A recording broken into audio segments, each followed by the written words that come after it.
And they back onto ChatGPT. So they use ChatGPT as the engine, as it were. But what they do is they give you more guidance. Whereas ChatGPT is a bit more like it's open, and it's all about, if you don't create a great prompt, that old saying, garbage in, garbage out, Absolutely. Whereas if you have an app that's actually guiding you, say, hey, what do you think about this? Right. And actually, especially for books, it will say things like, okay, that's great. Do you have a story you want to add here to support that comment that you've just made? You're listening to the Plant-Based Eating for Health podcast show. I'm your host, Kathleen Gage. We're here to plant seeds on compassion to animals, your health, and the environment, and topics related to business that align with all three of those areas. Enjoy the show.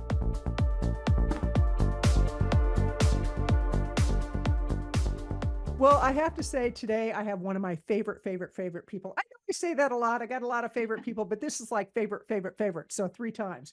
And this is Mitali, the vegan publisher, who also has the imprint Tell Your Story publishing. And we're going to talk today, first of all, about Mitali's journey into being vegan and plant-based. And then we're going to talk about the publishing industry and how it's impacting those people within the vegan space who really want to tell their story, because they're seeing the world decline so rapidly. They're seeing health decline. They're seeing animals that are being tortured. And we want to put an end to all that. So with that, Mitali, great to see you. Thank you so much for saying I'm your 3 times, was it? Wow, I feel on cubed. Let's use that. Favorite cubed is what I am. So I love it. I love it. Well, I have to tell you, and we got to hang out together in person about a year ago in Cleveland at the NHA conference, and we had such a blast. It's so amazing because there were hundreds of people there, and between you, myself, and V. Lynn, the 3 of us, we were like the 3 musketeers. We just couldn't get enough of each other. Because we just couldn't get, I don't know, we were just, we were stuck together like glue, and I did feel a bit like I should go and say hello to other people, but I just loved your energy and V. Lynn's energy. I was like, well, these are my people, really. So, and we felt the same way, which, it's interesting because that's kind of what I want to talk about today. Our people, the tribe, the community of the vegan space and the plant-based. And let's start with your journey into veganism.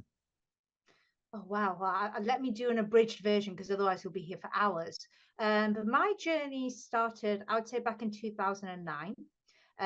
My family adopted a cat that I didn't want, but my younger sister, who was at school at the time, wanted a cat, and she was very clever, very astute for a 14-year-old. If you think about it, most 14-year-olds, when they don't get their own way, they'll bang doors and they'll sulk and they'll scream and they'll do typical teenage stuff. She decided to create a petition, and she got over 100 signatures, one of them being the head teacher.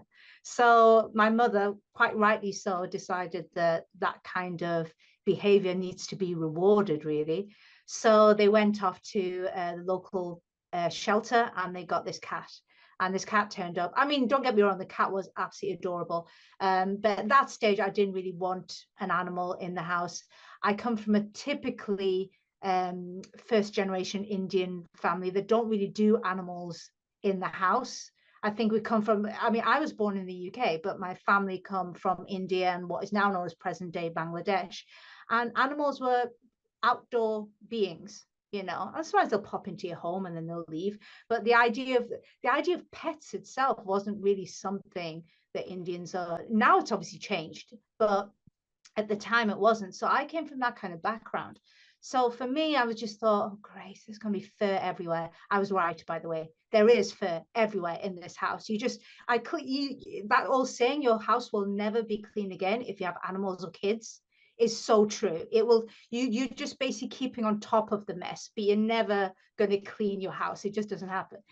But what I realized within 2 weeks of this cat coming into my life, I was just witnessing so much sentience.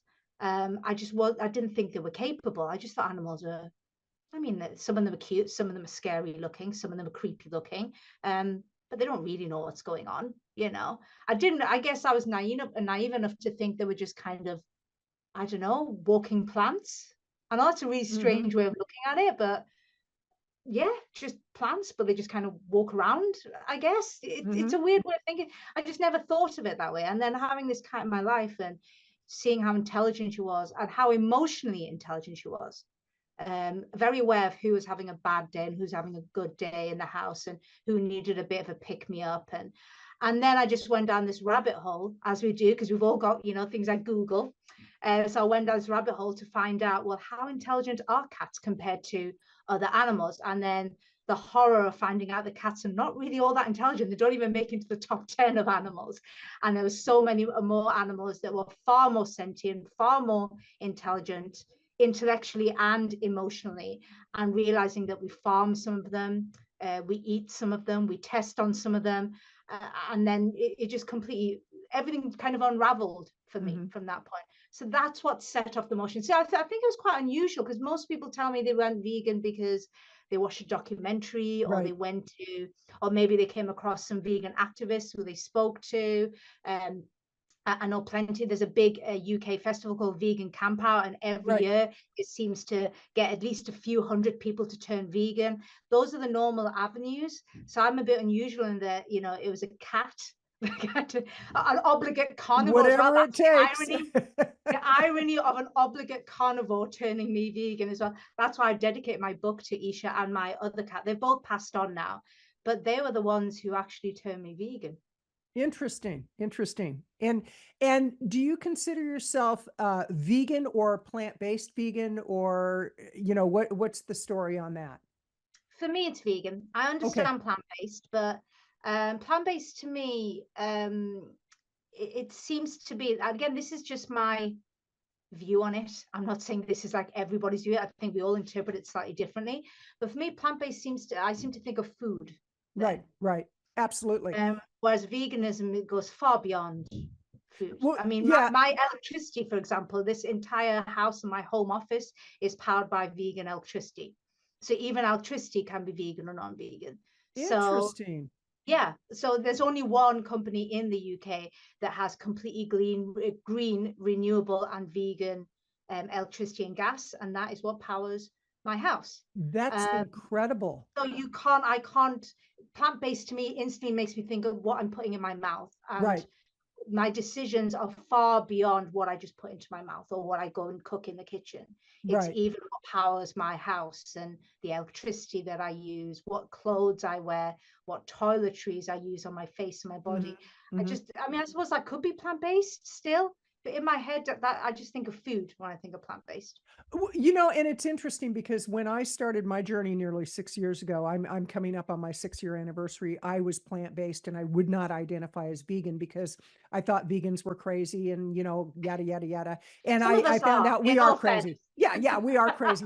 But I actually started for health reasons, like a lot of people do. And so I identified very, very strictly as a plant-based eater, no SOS, no salt, added salt, oil, sugar.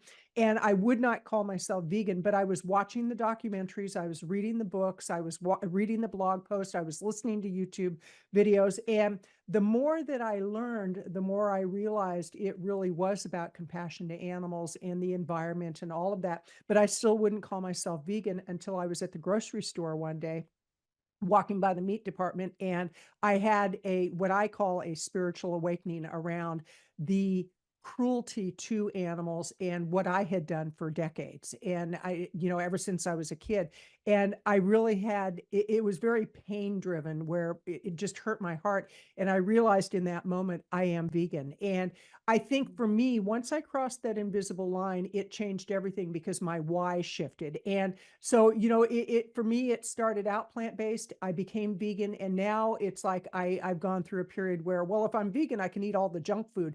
And it's like, no. So for me, it's kind of walking a very narrow line of like vegan and plant-based. So with that being said, you actually have a business that is driven by the ethics and the morals and the values around being vegan, and it's a publishing company. Let's talk about that. Well, it just seemed like a natural thing to do. So in 2018, I set up my publishing business, Let's Tell You Story Publishing. And I was working with all kinds of business owners who wanted to write a book for personal branding. They want to be seen as an authority on a specific subject. All these things can help drive leads and sales, which are the lifeblood of any business. You'll know this, Kathleen, because you've been in business for longer than I have. So I've been doing that since 2018. Previous to that, I was a copywriter. So I was, again, writing copy for businesses around the world, again, to drive leads and sales and all that good stuff that we need when we're a business owner. And then I also kind of had one of those epiphany moments in 2020. I think I just had a lot of time on my hands, because 2020 obviously was the year when we were all locked up and told to stay away from everybody. So I had a lot of time, on my hands, and a reflective time. And I just thought, well, why would I want to work with all kinds of business owners when I can focus on people who are genuinely doing some good? And I do work with people who are not vegan. Some people don't like that I do that because they think I should just focus on the vegan market. But my attitude is I can actually make more of a difference working with some non-vegans who could be inclined that way. And what I mean by non-vegans who could be inclined that way are people who are already doing things that are good. So social entrepreneurs, B Corp founders, these are people who already are thinking in terms of, yes, I want to make a profit, but not at the expense of people and planet. It doesn't take much of a nudge for them to start including non-human beings into that, because they're already thinking that way. So, and a couple of my clients have gone vegan after working with me. And many of them, even the ones who haven't, still feel the need to let me know that they're 95% plant-based. I'm just like, I'm not going to come to your house unannounced and start checking your fridge. It's okay. But they feel the need to let me know how they're almost vegan. So I like to work with people who are thinking in terms of, I want to do more than just think of, what's good for me and my immediate nearest and dearest, which sadly is the norm all over the world. It really is. A lot of people there's a lot of talk about community and all the rest of it. When you really ask people, the average person, what do you really do that isn't just looking after your absolute nearest and dearest? Most people can't say. They might say the odd, they might, do like some kind of fundraising once every 3 years or something, but that's about it. Anything like that's really regular, not many people are doing that. We have kind of lost that sense of community. So anybody who's thinking beyond the average and is wanting to do something good in the world, something tangible, is, a good person in my book, and I want to work with them. So that kind of happened in 2020. And I thought, why am I spending time working with some of my clients who, maybe are writing books for egotistical reasons, when if I focus on these kinds of people, if I focus on plant-based, vegan, ethical business owners, B Corp founders, social enterprises, they're going to be so much more fun to be around. So selfishly, I was thinking of myself too. I want to have fun. Surely that's the whole point of having your own business. If you don't want to have fun, go and be an employee.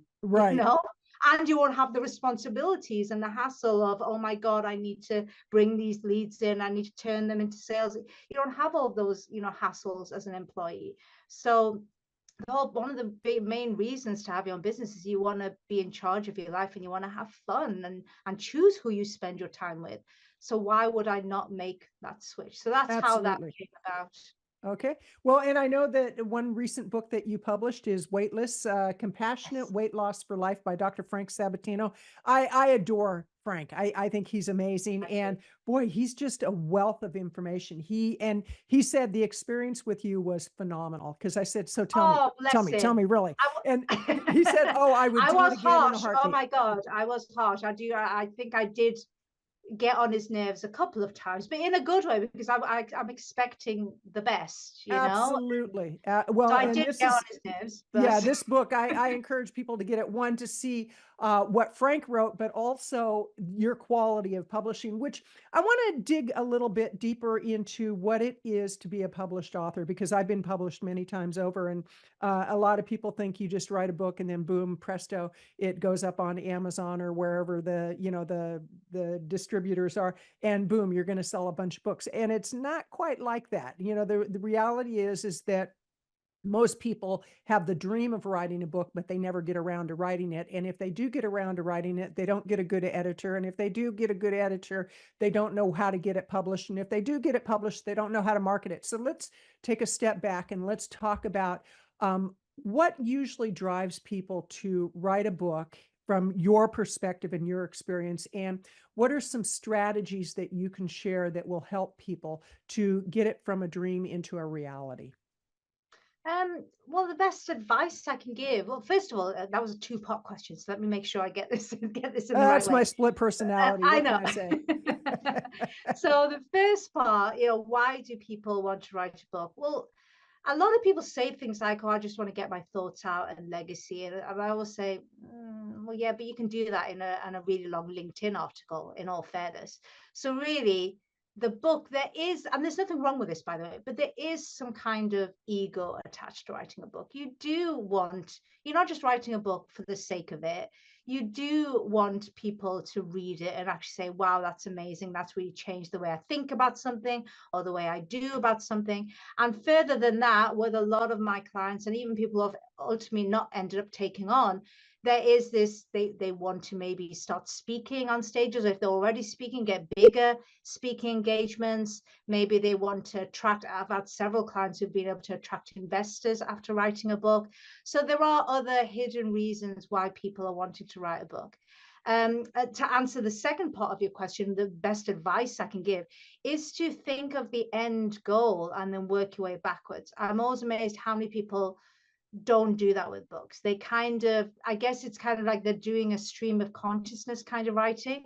So I think they've watched far too many of those old films from the 60s and 70s when people just sat in front of a typewriter and they just had this gush of creativity, and then they write. It's like, yeah, that doesn't happen. That's Right, why it's in right. film. It's not real. And the reality is that when you just do a stream of consciousness writing, Lord knows where you're going to end up. First of all, might not be where you want to end up. And also you can go around in circles, you can repeat yourself. Hmm. And also you're the only one who lives in your brain. So it might make perfect sense to you. But to the other 8 billion souls on the planet, they're going, I've lost what is this reader, what is this author trying to tell me? So instead, it's you have to be far more pragmatic and strategic about your book. So think about what it is that you want to do with your book. And this is something I go through with my clients. This is on day one when they first come to me. Instead of talking about, what they're going to, what stories they want to add and all the rest of it, we go straight into, well, I want you to imagine that the book is already published. What are you doing with the book? Are you speaking on stages? Are you being interviewed? Or you don't want to do any of that, but you want to use your book and it's opening the doors to certain people in your industry that you want to speak to? Are you on podcasts? Have you become an influencer? Or is that like your worst nightmare, the idea of being on Instagram and being an influencer? Like what is the end goal? And then once you figure out the end goal, you can now work your way backwards, and that will actually inform what needs to go into your book. And the beauty of that is, I call it like having a sort of like a satellite navigation system. In that, if you think about it, when you go into your car and you want to get somewhere, what do? You put in your end destination, and then it figures out how to get there from where you are at this spot. Whereas when most people write their books, they kind of just they're just going off. There's like general direction. I know where it is. I'm just going to head in that direction, and hopefully, fingers crossed, I'll get there. And then they wonder why the stories don't get there, or they do get there, but their readers don't have decided that where they've got to isn't where they want to read. And that's what causes problems. So I would say really be strategic about this and Right. say, what is it you want to get or gain from your book? And that's something I help my clients with. And that actually allows us to figure out what needs to go into the book and what needs to be kept out. That's the other big problem that I tend to find with people, especially first time authors. They want to put everything but the kitchen sink into their Right. book. And it's like they end up with a book that looks like an encyclopedia. No one wants to read it because they just think, oh my God, it's a huge tome and it's Hmm. going to take me weeks and weeks to write it. So that just demoralizes them straight away, and they don't even want to start in the first place. So you want something that's easily consumed because we live in a world where we just don't have much time, We're in sound So bites nowadays. Yeah, with yeah, and exactly. social media has a lot to do with that, and the way that our brains have been restructured because of social media and the internet. So that's great advice. And speaking of advice, if somebody wants to have a conversation with you about the potential of hiring you to work on their book, how do they reach you? What's the best way? Well, the best place is just email me, which is Mitali at theveganpublisher.com. So that's Mitali. Should I spell that? Or you I think you it's should, because some people might be listening and we're giving them time to grab a pen and paper. So go ahead. oh, good idea. Okay, so it's M for Mike, I, T for Tango, ALI, Mitali at theveganpublisher.com. That's Okay. the best place to get me. Or just go to my website, theveganpublisher.com, and The or any Vegan social media. Publisher. I get around with a name like mine, I get around, so you'll find me Okay. basically. Well, yeah, and you have great presence on the internet. You've been on a lot of podcast shows. You've written a lot of articles and blog posts. So people will find you if they, really, if they key in Mitali Vegan Publisher, and it's Yes, the Vegan Publisher, but you can put Mitali Vegan Publisher. You're going to come up all over the place. And yes. now I'm curious. I know that you not long ago really got the AI. Probably it's been longer ago than I think, because time passes so quickly, but you got Yeah. the AI bug. And let's talk Yes. about that, because there are plenty of people who they have very, very strong feelings one way or the other about AI. Now, the thing that I want people to know is you've been using AI for years and probably didn't know it. But the big Yep. turning point for a lot of people was Chat GPT. And Yes. since that time, there are a lot of tools out there. And I know that you have really focused a lot of attention. You've gone through specialized training. You've had a mentor around AI. Talk to us about why you are so passionate about AI, and how, and again, this is a two-part question, and how it would benefit an author to at least learn about some of the tools out there. Yeah. Well, thank you for this question. So, again, like most things in my life, Kathleen, I didn't plan it. My life is just like things happen, and I just try and figure out where's the opportunity here and just kind of go for it. That's kind of been the story of my life, really. So it was around about this time last year. I thought I need to go on some kind of program just to get to grips with AI, Mm-hmm. because I think I speak for a lot of people. There's this feeling of, am I missing out on something, and it is a worry, especially as a business owner, because you just think every so often something comes along. It tends to be like, I would say every 10 years or so something big comes along, and you just think, if I don't understand this, then it could be that I'll be extinct in a few years time. 20 years ago, more than 20 years ago, it was the internet, and all the businesses said, oh, this is going to be a fad, and no one's going to go online and try and find details of a business. Those businesses don't exist anymore. Right. And then 10 or so years after that, it was a smartphone. All the businesses that said, oh, I can't be bothered to make my website mobile, what is it called? Mobile ready. And, so it looks good on mobiles. Those businesses went out of business because they didn't stay on top of the fact that actually more and more people are going to be checking the internet on their phone and not on a desktop or a laptop. So this feels like another big one that if I don't get to grips with, then there's a very good chance that other publishers who do get to grips with it, people are going to work with them, and they're not going to want to work with me. So it came from a place of FOMO, I'll be honest. I thought I actually didn't want to do it. I had other things to do, but I thought, oh my God, I have to do this program. So I found a great program that was recommended to me by people that I respect. It's like a 12-week program, more like a whistle stop tour of the main AI programs that are out there and how to use them specifically as a business owner. What I didn't want is, let me teach you how to be a coder. It's like, I'm not interested in that. I just wanted to just give me what I need to know as a business owner to make my business more efficient, more profitable, more impactful, all the stuff that we want as a business owner. That's all I wanted. I thought I would just do this 12-week thing, implement what I need in my Mm-hmm. business, feel better, no longer feel FOMO, feel I'm ready for the future. And that was going to be it. What ended up happening is within 2 weeks, I just fell in love with it. It was just amazing, to the point that I actually then signed up for a much bigger program once that ended, to actually become an implementation expert. So now I am an implementation expert. So not only have I implemented it into my business, I can now go into other people's businesses and see where the gaps are, where they've got inefficient workflows, whether that's, in lead generation, in marketing and accounting and finance, in HR, in recruitment. And I can plug in the gaps and just say, look, these are the apps that you need in this Interesting. workflow. And I've also got access to a team that can come and implement it as well. So yeah, it's really exciting. It just goes to show that I never plan anything in my life. I just kind of usually just making decisions at the seat of my pants most of the time, Kathleen. But you've known me for a few years now, so you know that I'm like that.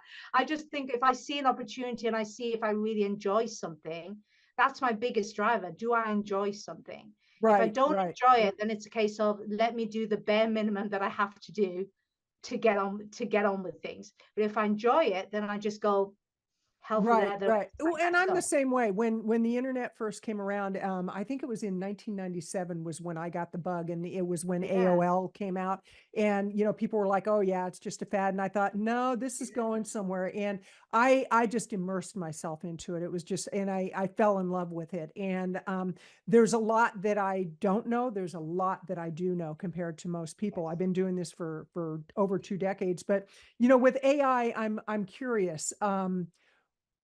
For an author, for somebody who wants the basic tools, what would be some good tools for an author to have, not only in the development process, but then they go to you as a publisher, the book is published, and then some of the marketing resources or the visibility resources. So, and I'm kind of asking for my own selfish reasons, because as far as like writing the book, that's not an issue for me. I know how to use certain AI tools to write a book, but I know that that's going to be valuable to the listeners and the viewers.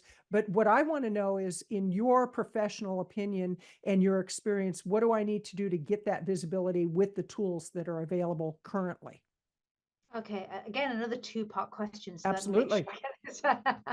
So the first part regarding writing it, I think there's, obviously been a lot of talk over the last couple of years about AI generated books and they're terrible. And you have to remember when a new technology is given to the public, which is what happened. You have to remember the ChatGPT has been around since 2017, I believe. When it turned up, it became public.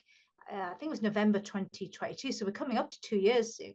um, the fact that it was the model 3.5 gives you an idea that you won't call the first model 3.5. That Right. means there's been at least 3 iterations beforehand. And if they were doing half iterations, there were 5 iterations beforehand.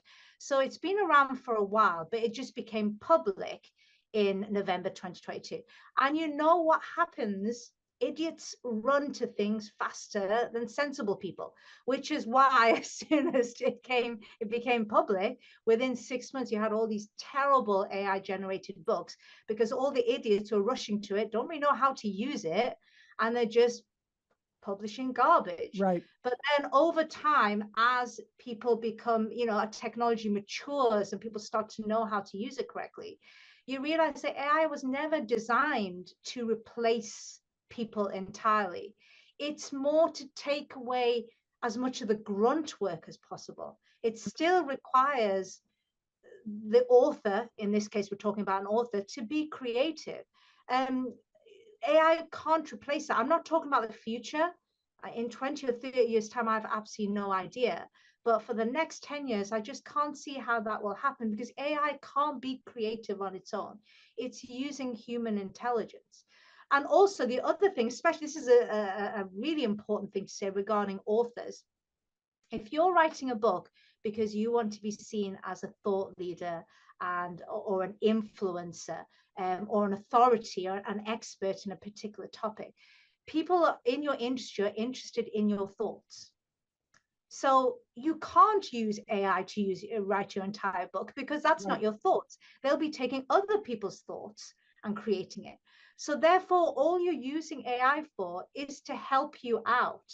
And that's all. You still need to add in your ideas and your Mm-hmm. stories. But what AI does is just takes away, you got that blinking cursor syndrome and you just don't know how to say something.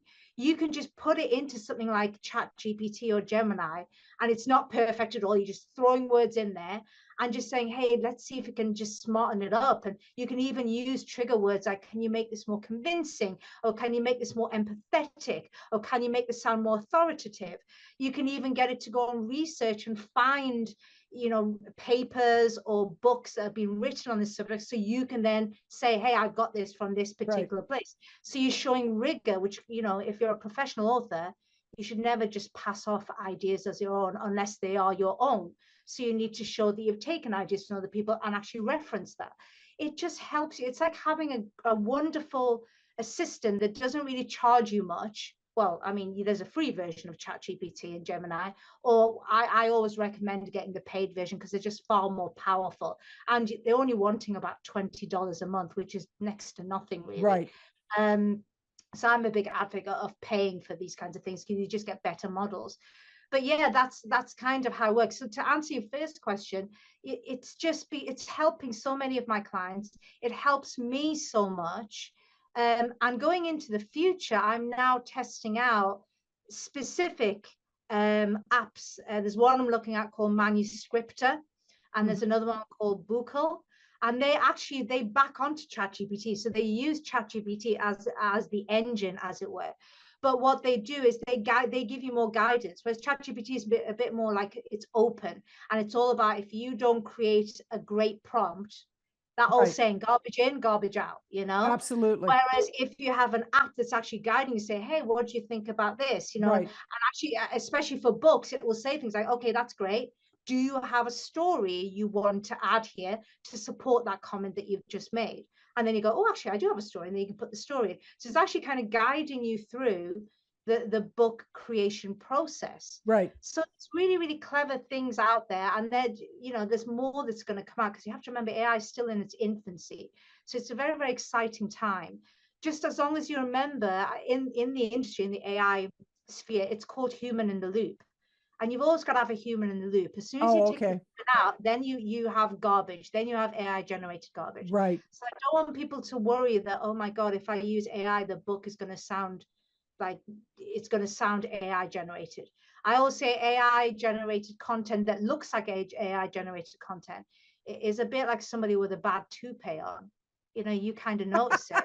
But think about all the people who are walking around with great toupees and you don't even know. Exactly. There's probably men wearing toupees and women with wigs, and you just think they've got amazing hair, but you don't think they've got a toupee on or wigs on, or they've got absolutely on, absolutely, because it's done so well. It's the same thing with AI generated content. You can, as long as you put your soul into it and you're not allowing it to just go off on a tangent, but you're reining it in and making sure it sounds like you, it still has your soul and your heart into it. Absolutely. It's like having a wonderful assistant.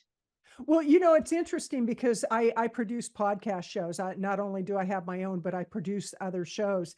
And one of the things, I am responsible for the show notes. Well, what I do is I actually take the transcripts, we'll have the show transcribed, throw those into ChatGPT, and then I give some prompts on how I want it to come out. And I'll tell you, it saves me hours and hours worth of work by getting the transcripts, because this is all fresh content. So, there are definitely strategies. Years ago, I worked with a client where we recorded me interviewing him for every chapter. He was a very, very busy cosmetic dentist. He had a multi-million-dollar practice. He goes, I don't have time to sit down and write it. I said, great, let me interview you. And then we got those transcribed. Well, that was all rewritten by hand. This was about 15 years ago.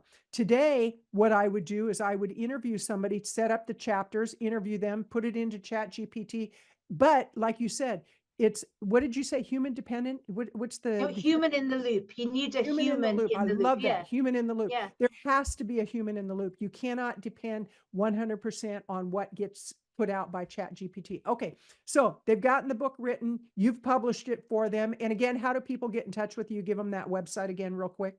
So they can find me. My website is theveganpublisher.com, or just get in touch with me at Mitali, which is M for Mike, I, T for Tango, ALI, Mitali at theveganpublisher.com. Perfect. And we'll make sure that's in the show notes that will be transcribed. And then it goes into ChatGPT. So and that's the stuff you have to check. But okay, so everything's done. The book is published. What do they do to get that visibility? What are some of the tools that you're learning right now? Like I've heard of Opus Opus, whatever. And what it does is it takes the video of what we're doing, and once it's completely edited, it'll split it up into bite-sized little reels. And so what are some of Yeah.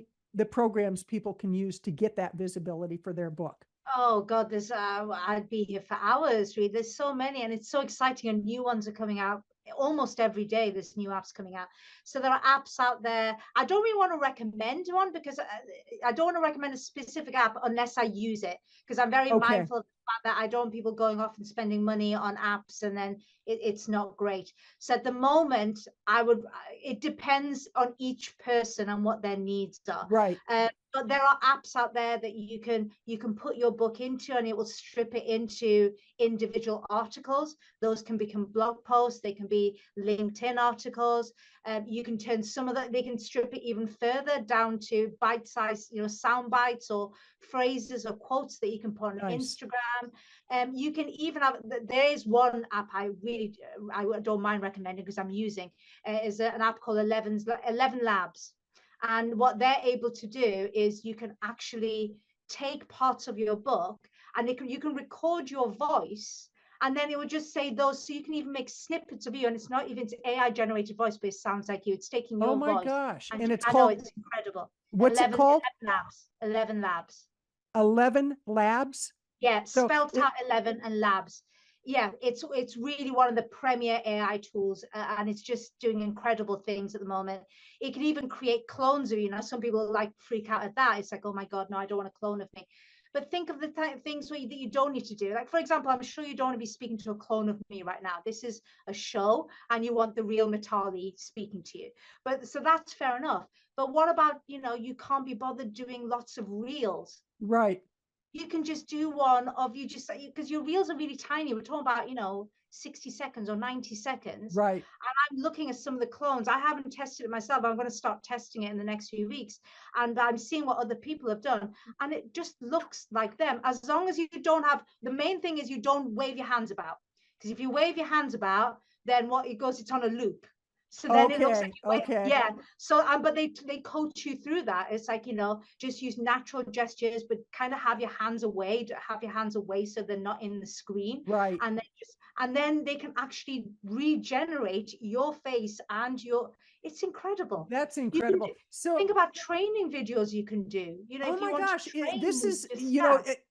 I think of all the digital products that I've put together over the years. My big one was Podcast Rockstar a few years ago, and I'm rebirthing that now. And I'm looking at it just going, this is incredible what I can do now compared to back then. And I've made a lot of money from putting that time invested. It was, speaking of which, I want to encourage people to really think through before you suddenly buy an AI program, because a lot of them, what they do is they offer a free test. Okay. So with the free test, you're inputting your credit card. You want to be careful of that, because you might forget when the test period is over and all of a sudden you've gotten charged for a year's worth of service. So these Yeah, are all things that you really want to step back and don't get caught up in the moment of passion, if you will. Like, oh, I'm so excited about this new program, because I recently had a situation where I did that and I got charged for something that I didn't authorize. I had to call my bank. I had to stop the payment. I had to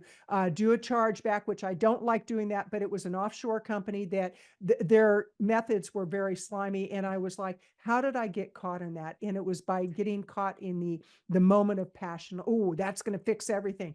No one thing is going to fix everything. You yeah. really want to think that through. So with all of this in mind, where do you see, and if there's more you want to add to that last question, please do, but where do you see things going for yourself as the vegan publisher, Tell Your Story Publishing, Mitali, the vegan publisher? Where do you see yourself going?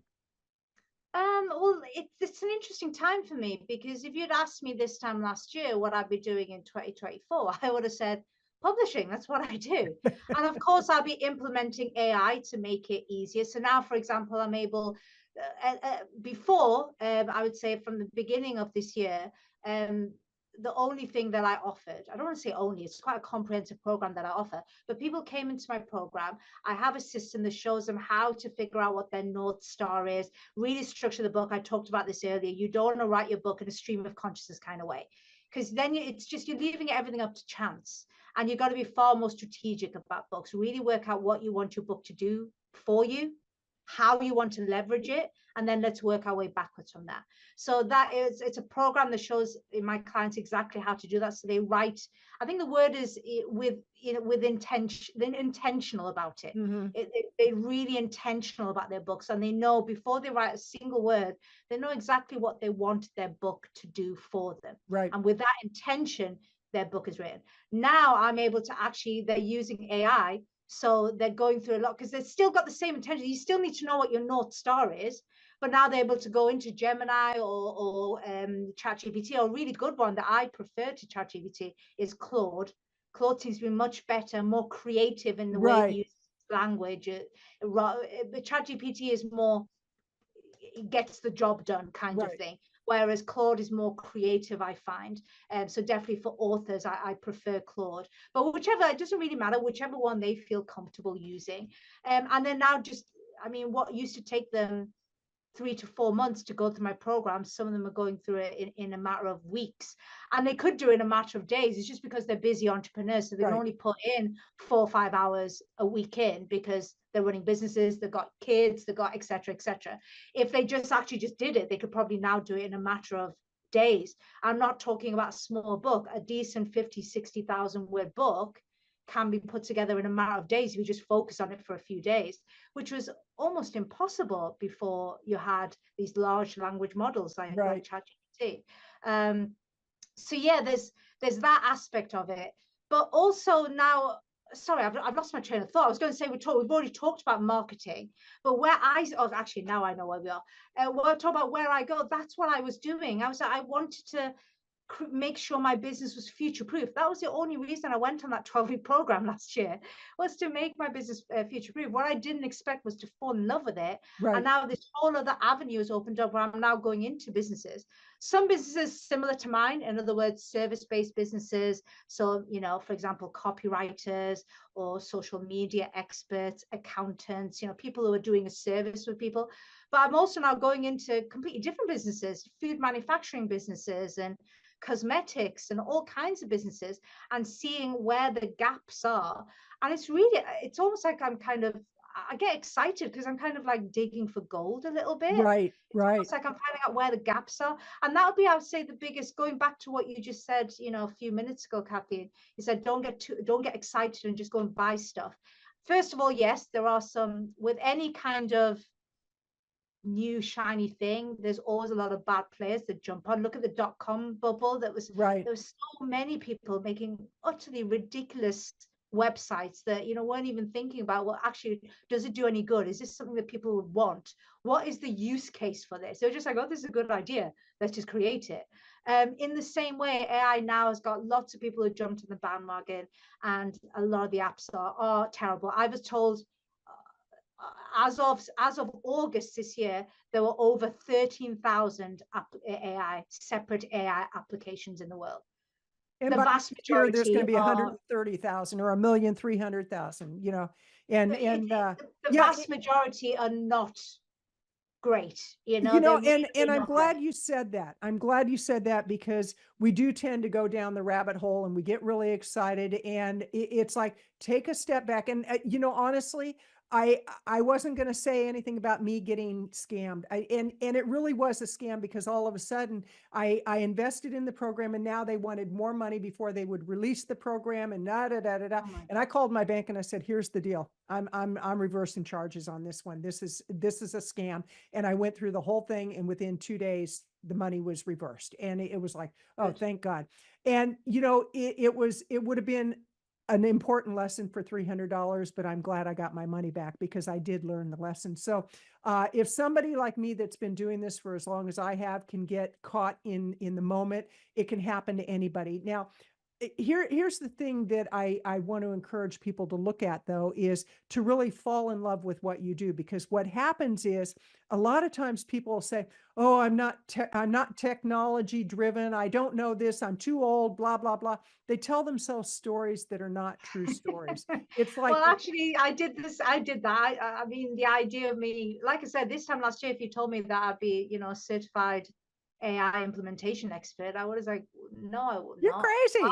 Like, Well, what are you and talking that's about? be I open. mean, I can get around. I have an online business, so I've learned to get around and do basic. I can Right, do basic things on my site and move things around if needs be. And but I never really thought I'd fall in love with AI. I've never saw myself as a techie person. right, But you just got to go if you enjoy something. And I just found that I thought I was doing something purely because I just wanted to make my business more efficient and also to make it easier for my clients. If I right, can help my clients go from taking 3 to 4 months to write a book, and like I said, they were only taking 3 to 4 months because they only have 4 or 5 hours a week to give me. right, If they give me, I've had clients who literally gave me 2 weeks and then we got the book done. Even without AI, this is before AI, they were able to get the book done if they just gave me 2 weeks, where they just gave me, devoted attention. But most people can't just give me 2 weeks because they're busy running a business, they have a family, they have responsibilities, they can't do that. So it's taking them 3 to 4 months. If they can now get it done, knock it out in 4 or 5 weeks of just putting in a few hours a week in, I've just made things a lot easier for them. So absolutely. that was the only reason I got into it. But then I felt I had so much fun trying to figure out where I can make my business more efficient, whether it's the client facing side of it, the actual program, or whether within my own structures, my own accounting and financing, my Mhm. P&L, all that, the boring finances I really don't like doing in my business, but we all have to do it, and I was like, wow, I'm so much better at this than I thought. And so I thought maybe I could do this for other businesses. And that's the key thing. I would say before you go crazy and start, downloading lots of apps and starting to use them, is actually don't fall for shiny object syndrome. Look, what you want to do is look at what you're already doing and then look for apps that can automate some of Right, what you're already doing. So don't, if you're not already doing, for example, Instagram reels, and you haven't really thought about being on Instagram before, this is not the time, unless you really, really want to be on Instagram. This is really not the time to now be searching for AI apps that are going to make reels for you.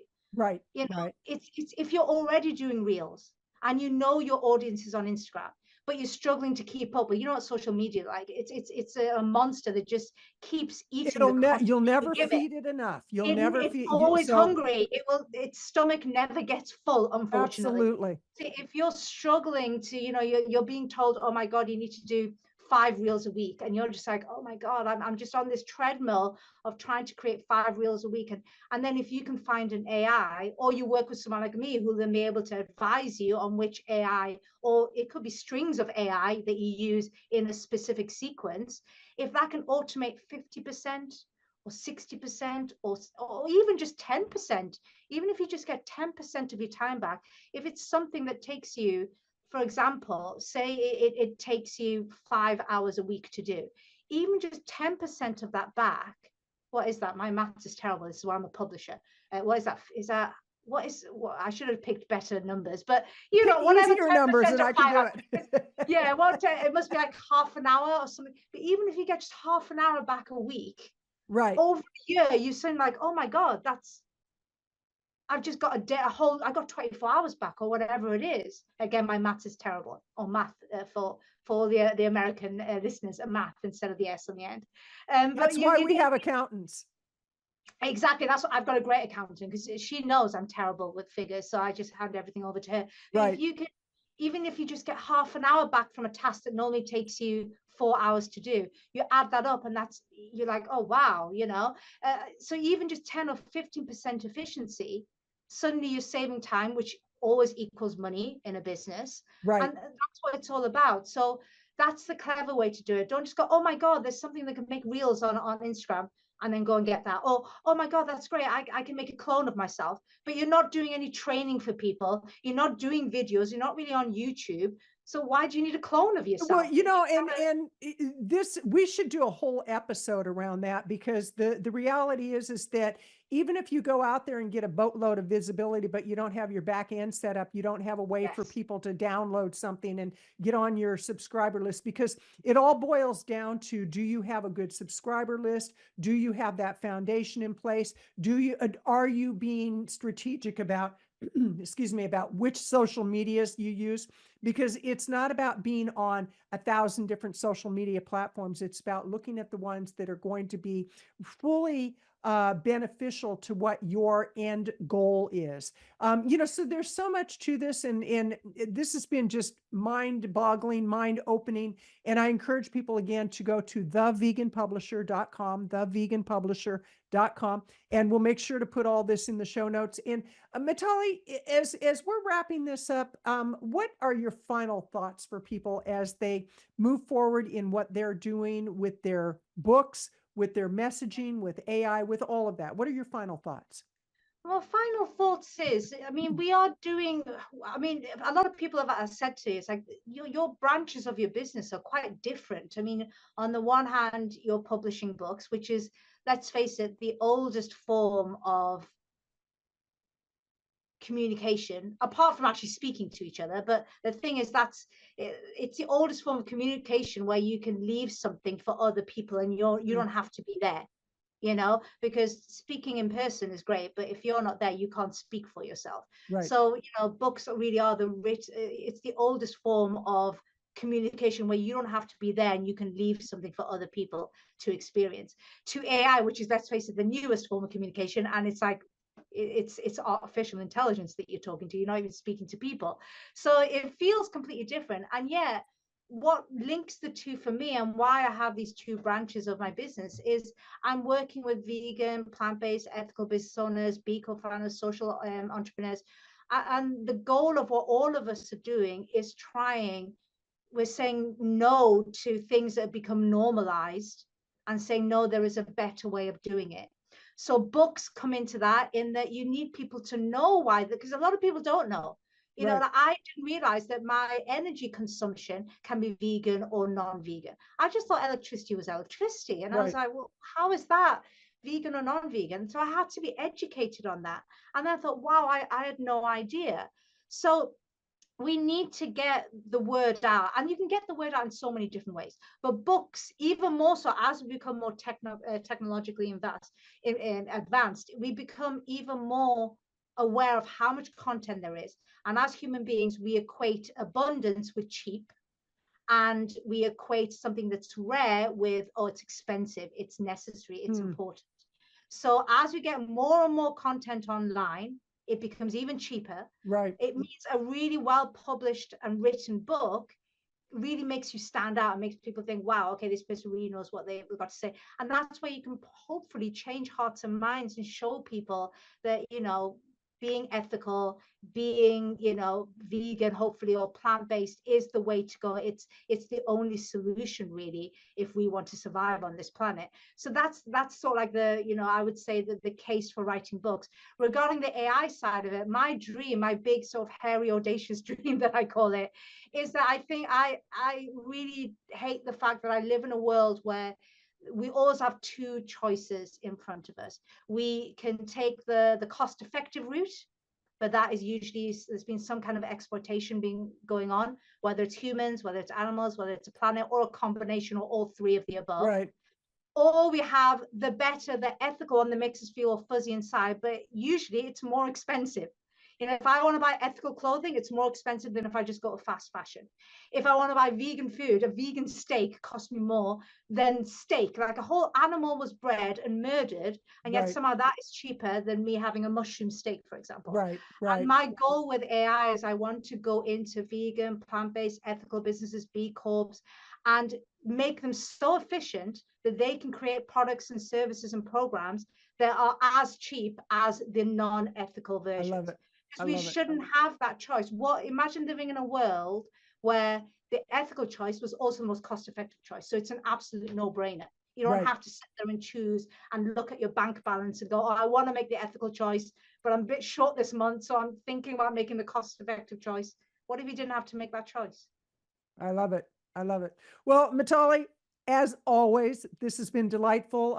You just given us so much to think about. And again, I encourage people, check out theveganpublisher.com. And if you're wondering the quality of books, this is the quality of book that Mitali has published. And Frank is just over the moon happy with what he got from you. So that's a kind of a third person, third party endorsement for what you do. I've Yeah. known you for quite a while, and I know that you have very high ethics and your standards are very high. So I encourage people, check it out. And you have been listening to the Plant-Based Eating for Health podcast show. I'm your host, Kathleen Gage, encouraging you.